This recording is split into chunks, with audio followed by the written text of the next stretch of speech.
What up guys, Synapse here, and today I want to talk to you about why most 95, 98, 99.5% of relationships with women fail. Specifically Japanese women we'll be talking about, but in general it's just women, right?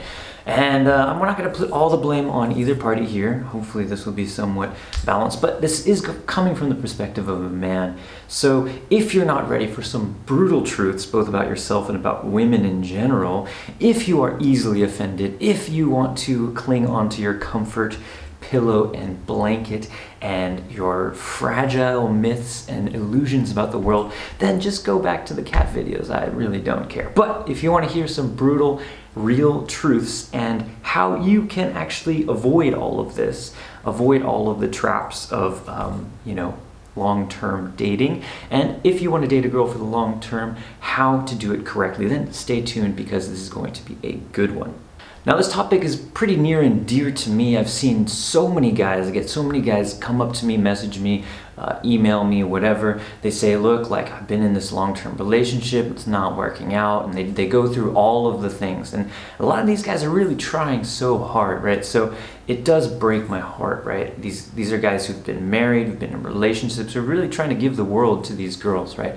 And what happens inevitably, the woman or girl basically walks all over the guy, right? It starts off great, it starts off beautiful, maybe a picturesque wedding, or even just a great initial honeymoon period, right? The sex starts off great, the woman's like cooking and trying to please, and then gradually over the course of time, all of that erodes, and you're left with a sexless relationship with a woman who's extremely domineering and controlling, who looks at you with a slight sense of disgust, to be honest. And if you are not extremely careful, you're going to fall into these traps because it is natural and humans change over time. So that's what we have to be careful of, and that's what I want to get into today. I want to start with a couple of anecdotes, a couple of stories from a few of my friends who have had this happen to them, and just to kind of paint a picture, because I'm sure you know people in similar situations, all right? So one was a guy who just really wants to give everything to the girl that he's with, and he's a good friend of mine, really great guy.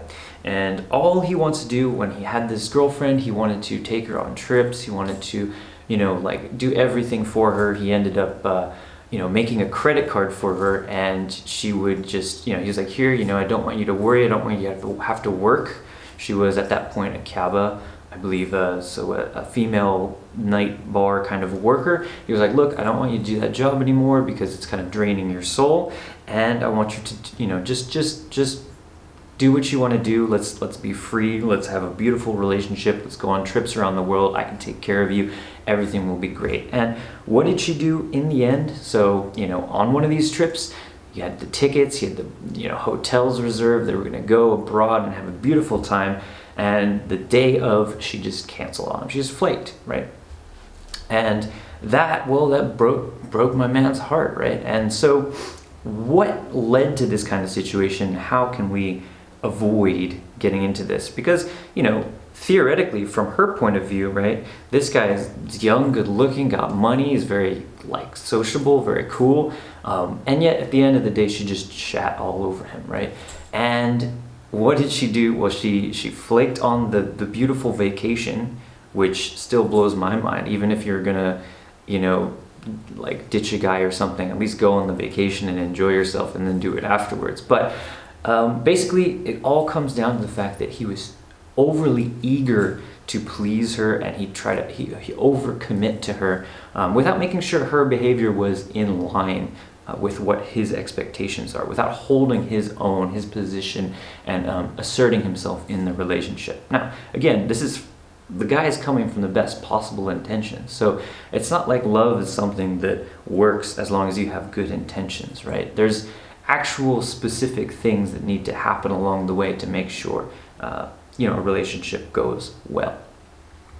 The second example, somewhat similar to the first, is a guy who was married for, over 10 years to this woman, and he wanted kids, and the whole time she was saying she didn't, whatever. He was working super hard. He even changed industries and was working his ass off for the both of them. He provided everything for them. He built an entire house for them to both live in, and she could just have a part-time job or not even work. She was just doing her own thing, and it started off, as all of them do, it started off well. She was cooking, she was taking care of the house, and eventually those things stopped happening, right?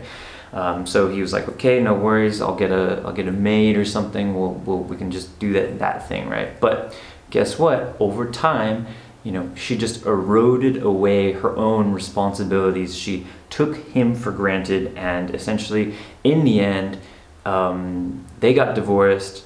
She has the house that he bought, built, and within a few months of them getting divorced, or them breaking up, she is already pregnant with another guy's baby. So to inflict upon the financial, to add on top of the financial ruin that she essentially caused, she added biological insult as well. So how can we as guys avoid this kind of trap? The first thing I want to address is the idea of love, because I'm not trying to shit on love, and I'm not trying to say it doesn't exist, because it does, right? And it's a very powerful force. It's a force for good in the world, in the universe. But the way people think that love is going to happen is very different from the way it actually happens, right? And there's a few things that you need to separate, right? So the idea of sexual attraction from the idea of companionship, and ultimately raising a family, and with that, finances, right? Because if you separate these things out, you realize that they're all actually separate things, right? So for example, you can raise a family with someone and love, for example, the kid, but maybe not so much the mother of the kids. That could, that love might fade. Sexual attraction will fade almost inevitably, within 2 years, 3 years, maybe, or even less if you're not so lucky, right? It's pretty rare for me when I talk to my married friends and everything to find someone who is still actually having a healthy sex life long into their marriage. Now, I'm sure there are examples, and there are exceptions, but by and large, the sexlessness develops in these relationships. So that, of course, brings up the next issue. If your wife is not going to or willing to have sex with you, or if you're not interested in having sex with her, then you have to be able to and prepared to find sex elsewhere. The next issue, companionship. A lot of guys, and a lot of girls especially as they get older, are want the desire to have a companion. They're worried that as they get older, they might be left alone or something, right? So they just want somebody to go on adventures with, someone to have a good time with. And that's great, that's noble, right? That's fine. But, and here's the main caveat, if you have an underlying sense of abundance with you, if you carry that abundance through your whole life, then you will know that pretty much you're never, if you want to be, going to be alone. If you obviously want your alone time, you can do that. But at any given time, you're going to be able to find a mate, whether it's for, one night or a few years, or for a travel, for a trip, right? You're never going to really be alone. So you have to have this, you have to cultivate that sense of abundance in order to know within yourself that you carry everything you need along the way, along whatever path you might take. Because let's face it, people grow apart. People do grow apart at the start. Their interests might be aligned, but it actually would be quite strange. If you think about it logically, it's actually quite weird to think that you and another completely different human being will have the same interests for 20, 40, 60 years, right? It's just natural that sometimes people come together and they walk together for a while, and sometimes they drift apart, right? So this doesn't mean that the relationship was a failure. It doesn't mean that the guy was a failure. It doesn't mean even that the girl was a failure. But it does mean we should temper our expectations from the beginning, right? So yes, it's nice to watch a Disney movie and believe in the fantasy of happily ever after, but in practice, a lot of times it's not realistic, right?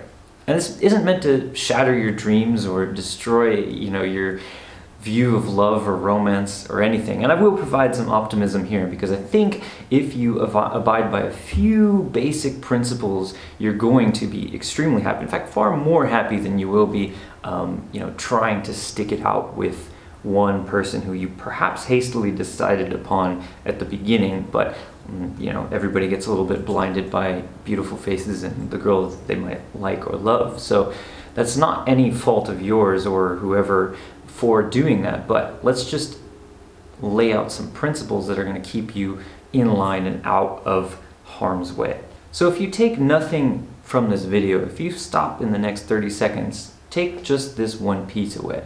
And that is that you don't need to have all of those separate things. In other words, sexual attraction, companionship, raising a family, and maybe working together on your finances with someone. They don't all need to be the same person. In fact, most of the time, it's better for you to find someone who fits you in each specific case, right? So maybe you have someone who's your companion, whether that's a guy or a girl, you can go on trips with, right? And that's great, right? Hopefully if it's a girl, hopefully you're having sex with them, because otherwise you might get a little bit frustrated. But maybe she is going to be a cool wing woman, go out and meet other girls together, she'll help you. Maybe you can have a friendship, a platonic travel buddy, where you can go out and have flings with other people in that area, right? So there's all sorts of different ways to do it. But the kids thing as well, obviously, the type of girls that you might meet, everybody knows. I don't think there's any hidden secret, but you might meet at a club or any sort of place like this might not be the best kind of people to raise a kid. Now, I'm not saying everybody in a club is this way. I think a lot of people could be good mothers, but that just doesn't mean that just because you're sexually attracted that yes, they are going to be a good mother. Obviously, these are two separate things, and a lot of times, again, blinded by love, we tend to conflate how good a person would be at both of these things, right? So the other idea here, I want to, in the words of the great Ludacris, you can't turn a hoe into a housewife. Now, he said it in a humorous way, and that entire song is hilarious, by the way, but I think the point is valid, right? In other words, humans are creatures of habit, and if you're expecting someone to make a complete 180 in their life just because you have a good connection in the moment, and to continue down that track, it might be difficult for her, right? So when you're looking for somebody who's a good mother of your children, you need to find somebody who has basically a solid background, all the signs leading to it, right? A solid relationship with their family, with their parents. They should be able to have like a commitment to you or to whoever else, right? To the children especially, of course. And they need to have some basic skills, right? Obviously, cooking, keeping the house clean, all these sort of things. I don't think there's, now I know what I'm saying might go a bit against the hegemony here and, the overarching accepted narrative that's being pumped through the wires here, but I don't think the division of labor between men and women is a bad thing, right? And everybody can make their own sort of relationship however they like, and good luck with it. I hope it does you well. But every time I've had a successful relationship, it's been because the woman has known her role and I've given her space and the ability to be feminine and provide me what I need, and I have the space to be masculine and provide her what she needs. And I think this has really been the most successful when we and that's not to say that I'm not happy to do some things. Like I love cooking, for example. I love cooking, I hate cleaning, so there's some synergy there, right? But I think this idea in the West of romantic love has really kind of overtaken things and been kind of blown out of proportion, in the sense that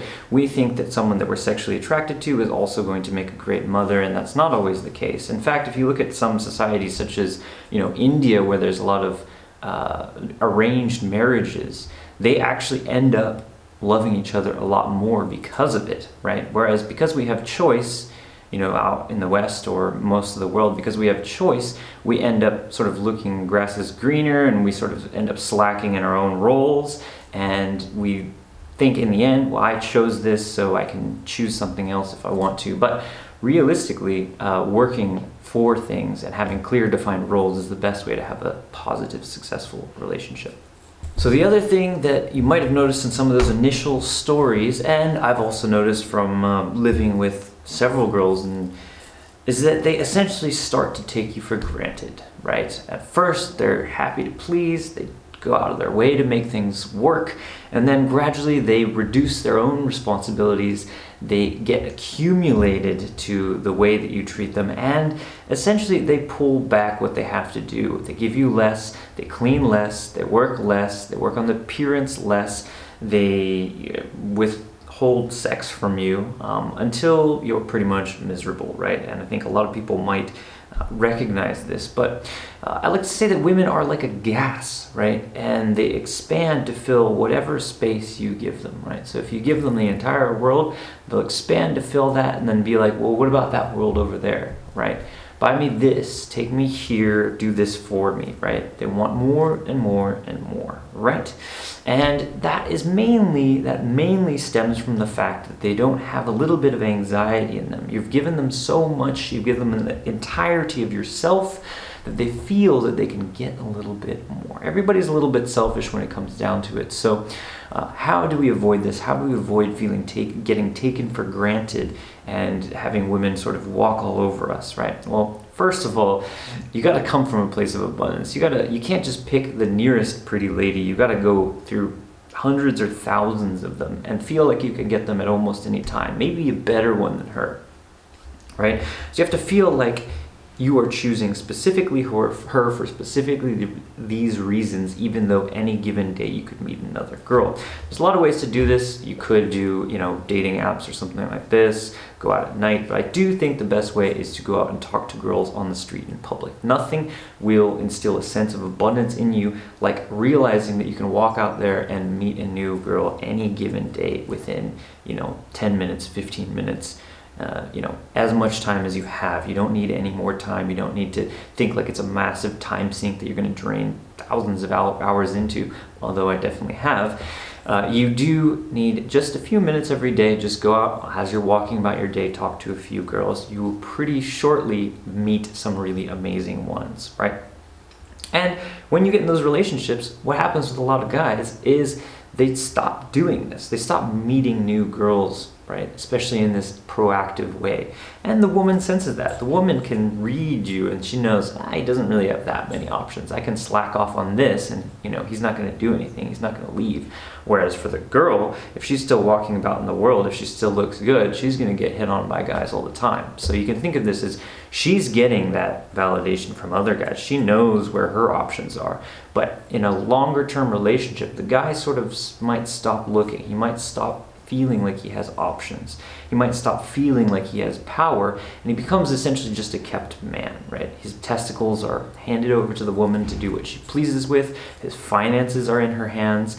All of this kind of stuff that you hear about guys, the oniyome that Japanese women essentially are infamous for becoming, all starts to come out the second they feel that they have more power than you in the relationship. So this brings me to my most important point, which is in order for there to be happiness in your relationship, you must have more leverage over her than she has over you. Now, what does that mean, having more leverage? Well, first of all, you have to feel like you always have options, which means even if you're dating, even if you're in a relationship, you should still be out there. You should still be meeting women. You should still be approaching. Even if for whatever reason you don't plan on following through with that, maybe you're not going to have sex with them, still get out there, still meet them, because you need to feel like you are still the wolf, the lion that can go out and catch his own meal. Because the second you become the tamed, domesticated mule, she's gonna hate you for what you are, what you've become, right? Women want the Mustang,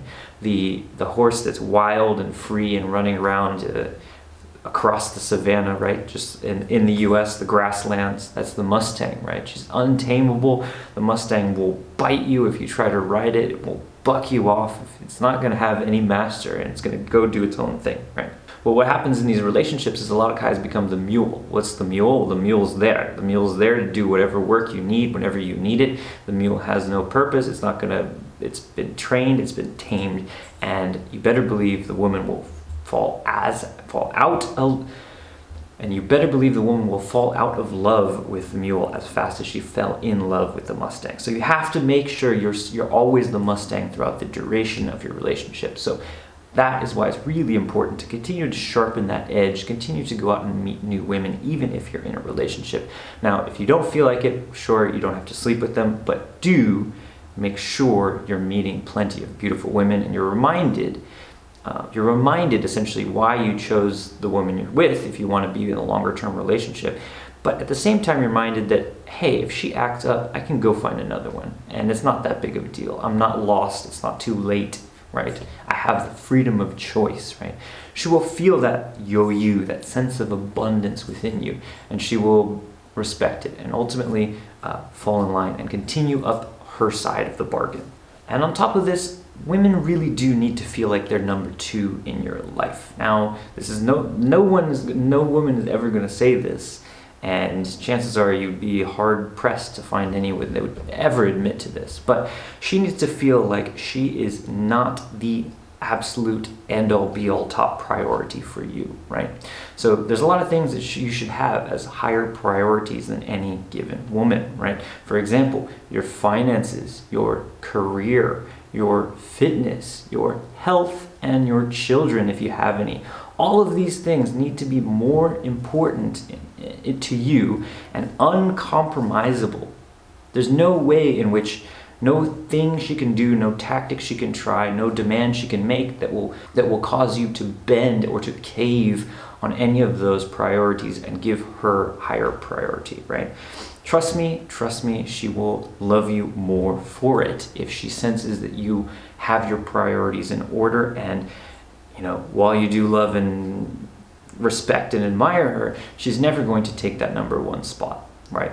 So finally, how can we put this all together? Well, the nomad capitalist has a way of saying, go where you're treated best, which is essentially saying, if you have the best banking in this country, best tax system in this country, best living support in this country, maybe your business is best in this country. They're all different countries. There's no reason you need to do all those things in one country. So just like that is the same case with nationalities and business and finance, so too is it the case with women. So what I want to challenge you guys today to consider is that perhaps the best way to get all of these needs met, right, whether it's sexual attraction, companionship, and raising a family, there might be different people for you that will fit each of those needs perfectly, right? So you need to find, if you can find one woman who can do more than one, then that's great, but it's not standard and shouldn't be accepted as a norm.